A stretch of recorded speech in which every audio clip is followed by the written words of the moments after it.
Good afternoon and welcome to another InvestorIdeas.com podcast from the Extraordinary Future Conference hosted by Cambridge House International. The two-day conference held in Vancouver, BC on September 19th and 20th featured the hottest Canadian technology for investors, showcasing everything from esports to blockchain, cannabis to electric cars and security. Today is our interview with Martin Cronin, CEO of Patriot Technologies Incorporated, trading on the TSX Venture as PAT. Patriot has developed the PAT trademark next-generation software and sensor solution for the covert detection of weapons and threats. Designed as an innovative and effective platform to combat active shooter threats before they occur, the system features the award-winning PAT trademark CMR cognitive microwave radar system.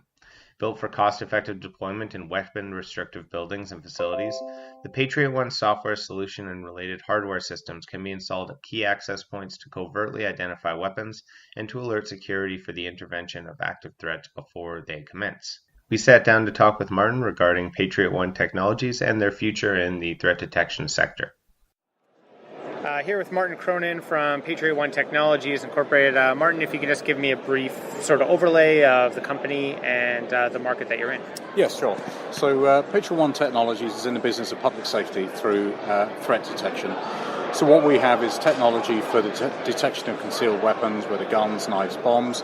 I mean, our application space is really anywhere where the public gather and may be at risk of terrorism or disturbed individuals with weapons. So we were set up to commercialize some research out of McMaster University in Hamilton, Ontario, research that had been funded by Canadian federal government and by NATO. We took their research, turned that into a commercial package, went out and got it certified, and what we've been doing is now going out and refining and optimizing that technology in the real world, ready for commercial release. I'm just going to ask the obvious question. What is the difference between you and all the already existing threat detections like metal detectors and security scanners and everything? Yeah. What are you guys doing to change that, or what's missing from that market? So the conventional way of detecting a threat is essentially metal detector arches, security guards with metal detector wands, X-ray bag searches. What all of that has in common is that it's large, fixed, visible infrastructure. It has human operators, and it needs what we call subject compliance. So in other words, you have to go and submit to search. You remove all your You don't go through the metal detector, they don't scan you. Yeah, that's right.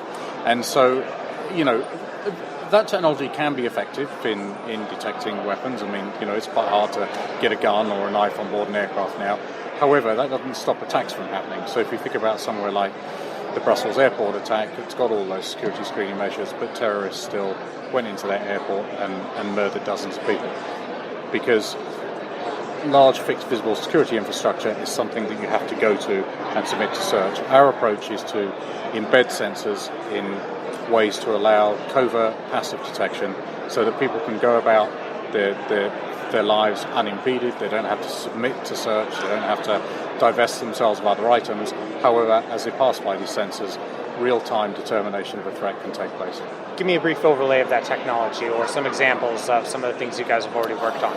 So the core technology we were set up to commercialize is called cognitive microwave radar. So it's using low-powered radar. The device is pulsing over a broad frequency range, pulses 1,000 times a second. These little pulses of energy cause concealed objects to resonate with a distinctive signature, and the machine learning has a set of classifiers that it compares that signal against and says, that's a gun or a knife or a assault rifle or what have you. We are also layering in other types of sensors to provide really comprehensive threat detection solutions in diverse environments. With those threat detectors that you have, is that based mostly off of the composition of the object, or is it based mostly more off the shape or design model? It's both. It's material composition and shape.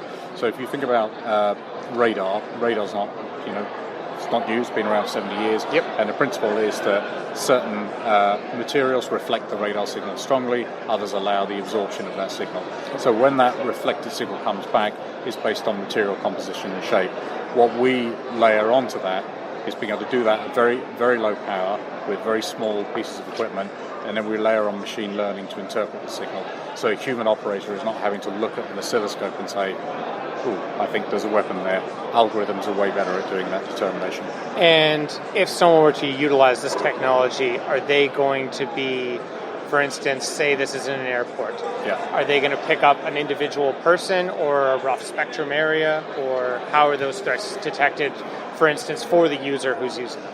So the way in which this works is that we're looking for the object, not the body. Okay. And so as the threat object passes through the field, the system is saying there is a gun or a knife or a bomb passing by my sensor right now. So one of the advantages of that is we gather no image of the body. The body is a distraction almost. We remove that from the picture. Okay. Which also has the advantage of, conventional means of threat detection are very often dependent on the prejudices and biases of human operators who say that looks like a threat, Absolutely. that doesn't. Machines don't do that. The body is of no interest to them. It's the threat object that we're looking for, and that improves accuracy and removes bias from that determination. Yep. Does it, I guess just further, does it develop it or map it in sort of a 3D environment, or is it more of someone's passed through a line, you know that the threat's there, but you don't have maybe an exact coordinate of where that is?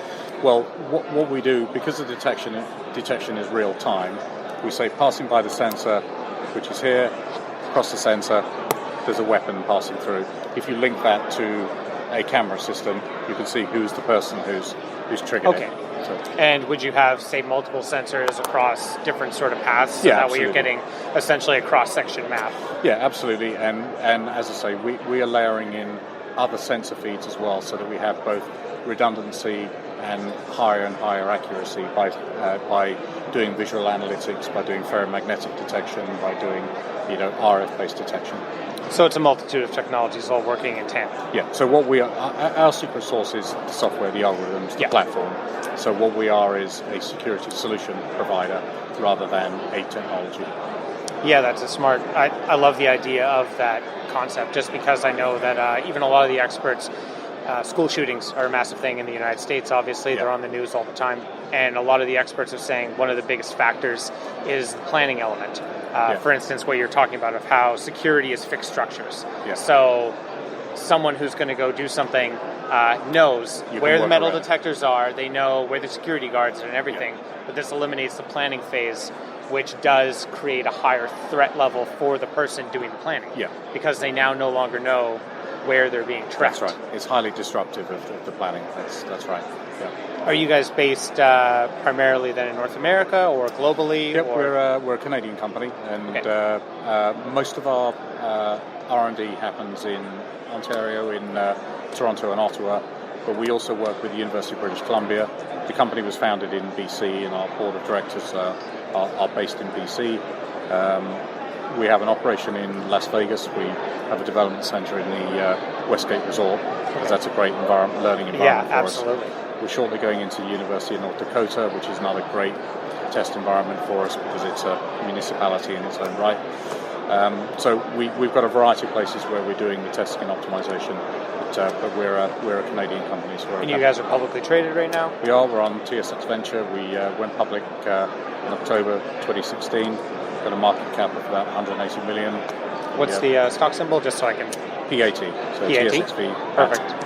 And I guess, where are you guys with your current development and testing procedures? What's the next phase, or where are you guys currently? So we've made huge progress. Next week, for example, we'll be showcasing our technology with clients in Las Vegas. We'll be moving into revenue this quarter, and then we'll over the course of next year, we'll really be ramping things up. Okay, so you guys have had some actual scalable tests for this concept so far. Yeah, and we have somewhere close to 10,000 qualified sales leads now. We've got distributors appointed in 12 countries. We've got some major tier 1 partnerships coming down the pipe. So we're pretty well set. I can see the concept of your company being utilized by either government or private. Yeah. What are you finding currently that you're getting more investiture from? Is it mostly government sector or mostly private sector? It's both. The low-hanging fruit for us is at the moment the private sector, hotels, casinos, resorts that have budgets. They have a problem. They don't want to turn themselves into fortresses or prisons, so they need enhanced security without changing the ambience, and they have a budget to do it. So they're low-hanging fruit for us. In the medium to longer term, government clients will represent a huge opportunity. It just takes them longer to go through a So that's your process. long-term sales, is to do larger government contracts. Yeah, and of course to just work with global security solutions providers to address the wider market. Where are you guys in this market as far as competition? How many other companies are you finding are in this same space as you? Or is this a burgeoning market, or is this something that you guys find is more niche and there's not as much concentration on it? We're not alone in threat detection.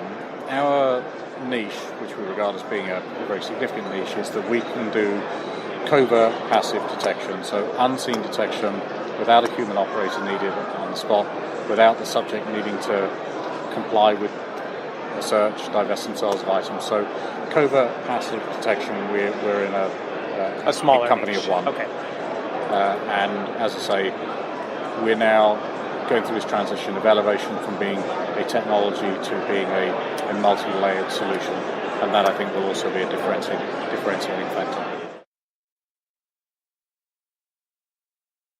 That's all for today's podcast. InvestorIdeas.com podcasts are also available on iTunes, Spotify, Google Play Music, Stitcher, iHeartRadio, Spreaker, and TuneIn.